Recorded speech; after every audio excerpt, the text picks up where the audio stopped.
यहाँ एक सदस्य ने तो कह दिया, एक सदस्य ने कह दिया माइनॉरिटी इस कानून को स्वीकार नहीं करेगी। क्या धमकाना चाहते हो भाई? संसद का कानून है, सबको स्वीकार करना पड़ेगा।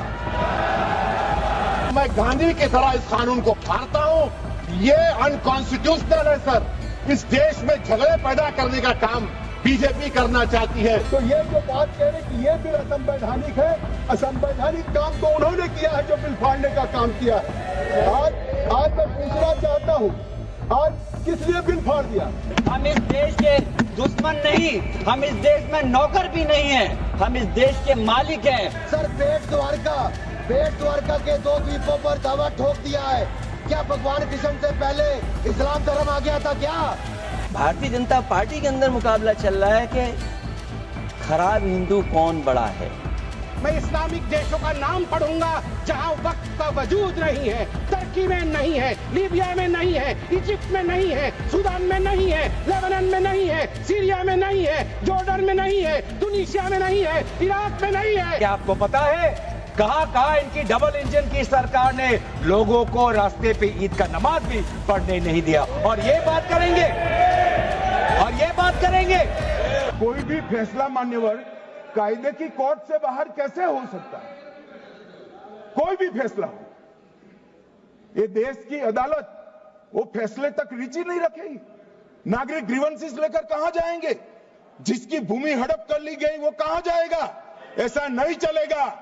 आपकी वोट बैंक के लिए आपने किया था, हम खारिज कर रहे हैं, हम खारिज कर रहे हैं। ऐसा नहीं चलेगा। अदालत में जाइए, जिसको ग्रीवेंसेस है इधर और साइड से, और अदालत न्याय करेगी। न्याय के लिए तो अदालतें बनी हैं। और मान्यवर, यहां एक सदस्य ने तो कह दिया, एक सदस्य ने कह दिया माइनॉरिटी इस कानून को स्वीकार नहीं करेगी। क्या धमकाना चाहते हो भाई? संसद का कानून है, सबको स्वीकार करना पड़ेगा। स्वीकार नहीं करेंगे मतलब क्या है? कैसे बोल सकते हैं कोई? हम कानून को स्वीकार नहीं करेंगे। एक कानून भारत सरकार का है, हर एक पर बंधन करता होगा और इसको स्वीकार करना पड़ेगा। मैं आपको बताना चाह रहा हूं स्पीकर साहब, ये बिल का मकसद सिर्फ मुसलमानों को जलील और रुस्वा करना है, मुसलमानों को दूसरे दर्जे का शहरी बनाने का इनका मकसद है। सर, अगर आप हिस्ट्री को पढ़ेंगे तो महात्मा गांधी उस वक्त के व्हाइट अफ्रीका में सफेद फम अफ्रीका के कानून को महात्मा गांधी ने कहा था कि ये मेरा कॉन्शियंस उसको मानता नहीं है, मैं इस कानून को कबूल नहीं करता हूं। तो महात्मा गांधी ने क्या किया? उन्होंने उस कानून को फाड़ दिया। तो मैं गांधी की तरह इस कानून को फाड़ता हूं। ये अनकॉन्स्टिट्यूशनल है सर। इस देश में झगड़े पैदा करने का काम बीजेपी करना चाहती है मस्जिद और मंदिर के नाम पर, इसीलिए मैं इसका कंडेम करता हूं। अभी भी आपने देखा ओवैसी साहब को कि अभी उन्होंने इस बिल को फाड़ने का काम किया है। तो ये जो बात कह रहे कि ये बिल असंवैधानिक है, असंवैधानिक काम तो उन्होंने किया है जो बिल फाड़ने का काम किया है। आज मैं पूछना चाहता हूं, आज किस लिए बिल फाड़ दिया?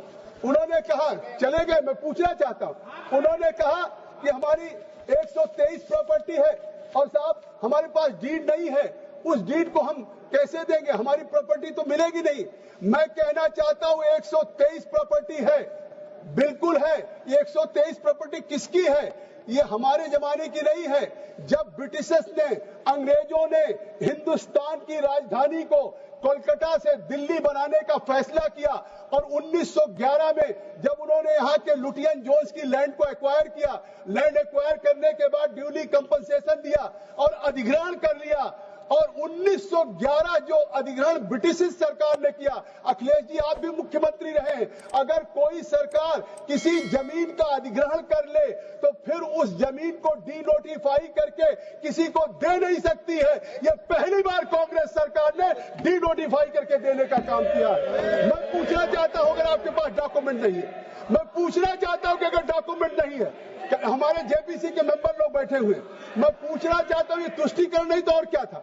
1911 की जो ब्रिटिशर्स ने जमीन लिया बैठ जाइए लाल जी, सुन लीजिए पूरी बात, आपको स्पष्ट हो जाएगा। 1911 में जो जमीन अंग्रेजों ने, ब्रिटिशर्स ने एक्वायर किया राजधानी के लिए, 1911 के बाद 1970 में दिल्ली के वक्फ बोर्ड ने कहा, जो 1911 की ब्रिटिशर्स की जमीन एक्वायर थी, कि ये वक्फ बोर्ड की है।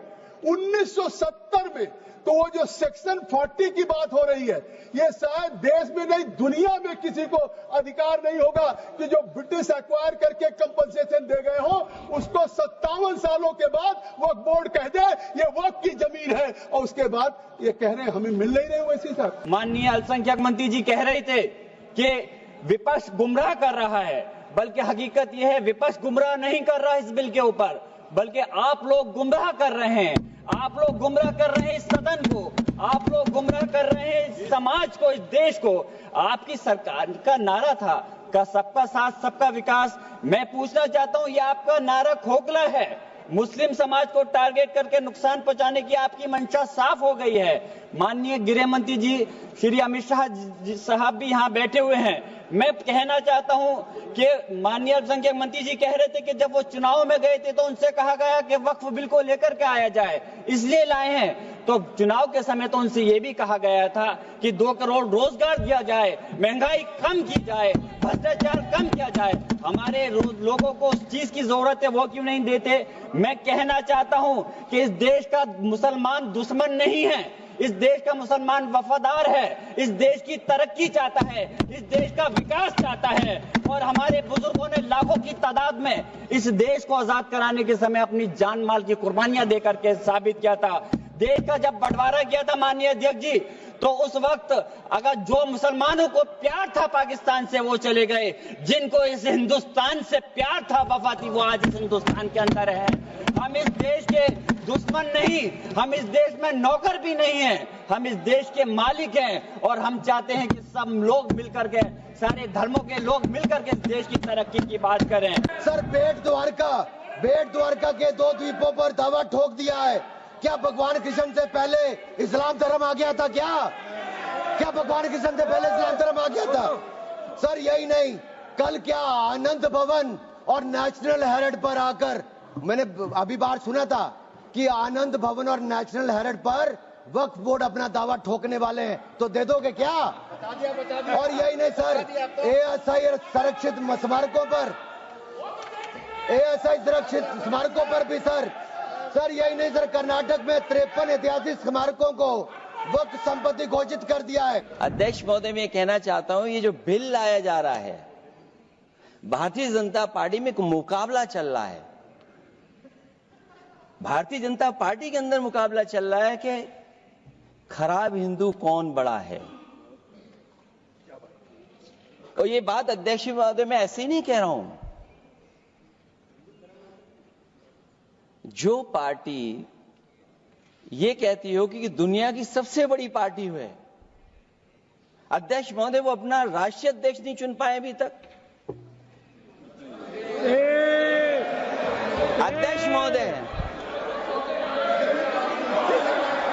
अध्यक्ष महोदय भारतीय जनता पार्टी क्या है?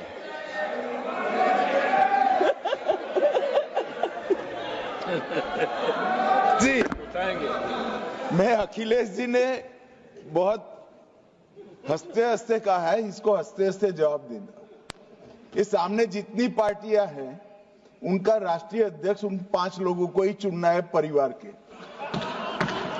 हमें माननीय अध्यक्ष जी करोड़ों सदस्यों में से 12-13 करोड़ सदस्य प्रक्रिया कर कर चुनना है तो देर लगती है। आपके यहां जरा भी देर नहीं लगेगी। मैं कह देता हूं अभी 25 साल तक आप अध्यक्ष हो जाओ, नहीं बदल सकता। अध्यक्ष महोदय, क्योंकि जो बात निकल के आई है वो मैं फिर आगे बढ़ा दूं। अध्यक्ष महोदय, जो बात सोशल मीडिया या और जगह गुपचुप हो रही है, कहीं ऐसा तो नहीं था कि अभी कुछ दिन पहले यात्रा जो हुई है वो कहीं 75 वर्ष की एक्सटेंशन वाली यात्रा तो नहीं थी? अध्यक्ष महोदय, ये जो इस बार जो वक्फ बिल आया है, नाकामी का पर्दा इस बार है वक्फ बिल। और नाकामी कोई एक आध नहीं है, मैं कई नाकामियां बता सकता हूं। अभी मैं माननीय सदस्यों को सुन रहा था, वो पुराने कई बिल उनके बारे में चर्चा कर रहे थे कि कितने प्रोग्रेसिव बिल लेकर के आए हैं। मुझे याद है मैं उत्तर प्रदेश में उस समय था और मुझे लगा कि शायद इनकी वो बात ठीक होगी। एक ये बहुत तैयारी के साथ फैसला लेकर के आए थे और फैसला ये लिया था आधी रात के आज के बाद नोट नहीं चलेंगे, नोट बंद हो जाएंगे। अध्यक्ष महोदय, उस नोटबंदी नाकामी के बारे में भी तो चर्चा हो जाए कि अभी भी न जाने कितनी जगह पर कितना रुपया निकला जा रहा है, कितना निकल करके आ रहा है। केवल नाकामी नोटबंदी की नहीं, नाकामी बेरोजगारी की भी है, नाकामी महंगाई की भी है, नाकामी किसान की आय दोगुनी नहीं कर पाए वो भी इनकी नाकामी है।